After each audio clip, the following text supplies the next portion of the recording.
Desgraciadamente, este país ha tenido una larga lucha desde su inicio, desde la independencia, por buscar la igualdad. Y digo que desgraciadamente porque parece que todavía no lo hemos logrado. Parece que todavía estamos buscando hacer realidad ese principio de igualdad. Parece que México ha sido y sigue siendo, desafortunadamente, uno de los países con mayor desigualdad en el mundo.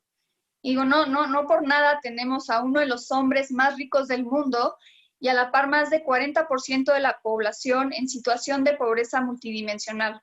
Alrededor de las 6 personas más ricas en el país, tiene la misma cantidad de riqueza que el 50% de la población más pobre.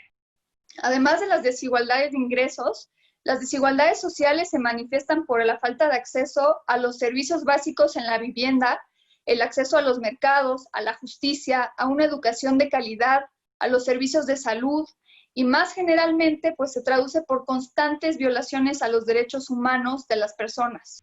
También existen otro tipo de brechas.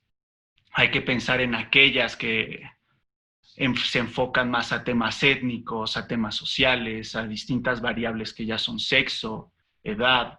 En México la desigualdad no se limita a la distribución del ingreso, sino que se vincula también a una discriminación de cierta manera a género, a etnia o al lugar de residencia, ¿no?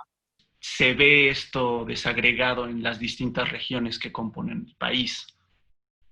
Por ejemplo, tenemos que el IDH de la alcaldía de Benito Juárez en la Ciudad de México es equiparable al de Suiza, mientras que en el municipio de Cochuapa, en Guerrero, Cochuapa el Grande, en Guerrero, es equiparable al de Burundi. Ahorita con todo el tema de la pandemia, pues nos enfrentamos a una situación en donde como país estamos enfrentando que 1/3 de la población está con un suministro de agua limitado.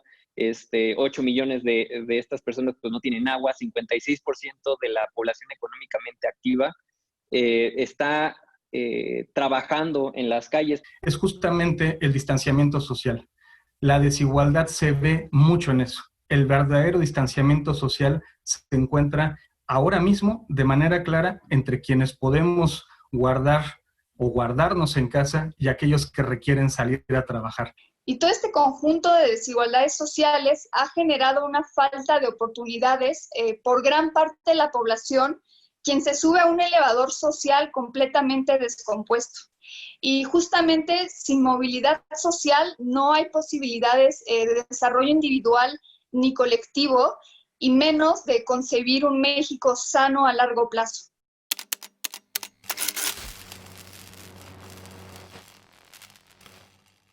Hay que volver a poner en el centro de la sociedad el concepto de unión y de fraternidad.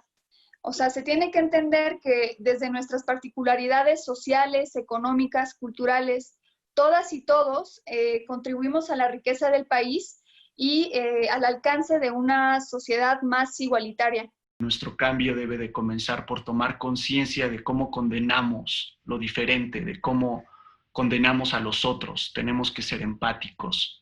Tenemos que reconocer las diferencias, debemos de informarnos antes de juzgar lo que no conocemos, de juzgar a los otros, de conocer sus condiciones. Mostrar empatía y reconocer lo que hay de nosotros en los otros y lo que hay de ellos en nosotros mismos. Tenemos que rechazar todo tipo de violencia, todo tipo de discriminación. Tenemos que negarnos a ser indiferentes ante cualquier acción que nos afecte o afecte a otra persona. Tenemos que ser valientes y defender con bases, con información, todo aquello en lo que consideramos es un bien. En el día a día, en la cotidianeidad, vemos que todavía falta mucho. Vemos que para que las políticas se aterricen, necesitamos también una sociedad participativa. Necesitamos mucho diálogo entre gobierno y gobernados. Y el seguir exigiéndole a nuestros gobiernos para poder pedir algo y realmente ser partícipes en este tipo de actividades, ¿no? el participar en este tipo de foros en donde se nos abre un micrófono creo que también es algo muy valioso.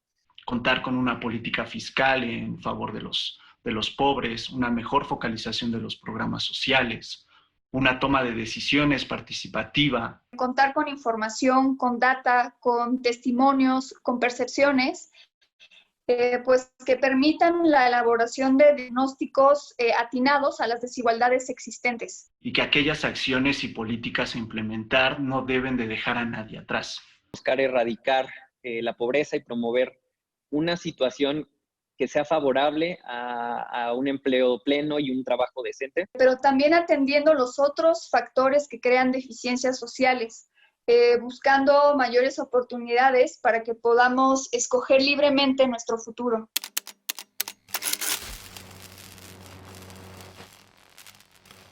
En el país hay más de 60 grupos étnicos indígenas diferentes y alrededor del 20% de la población se autorreconoce como indígena.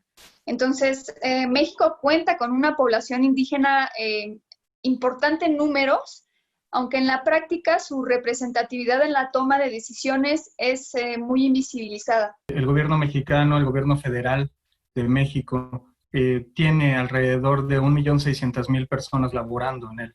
Y de esas tenemos registros de alrededor de 3.500 personas que dicen hablar algún idioma original como lengua nativa, lengua madre.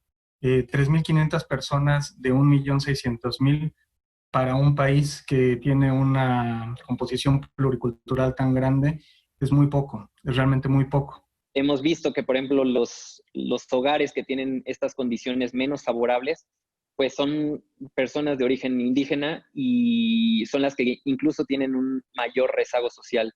Tenemos alrededor del 70% de la población indígena vive en situación de pobreza y alrededor del 27.9% en pobreza extrema.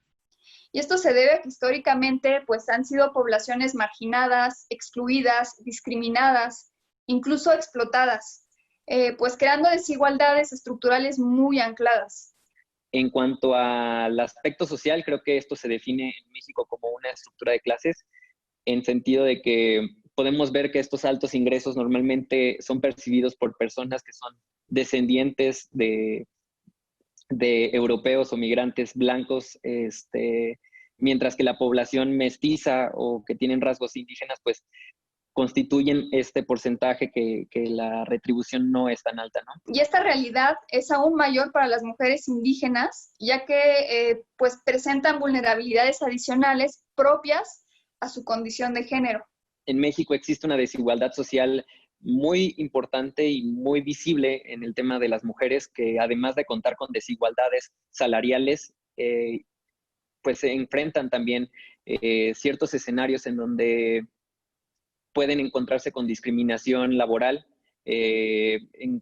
Por ejemplo, también esto se traduce en la casa, ¿no?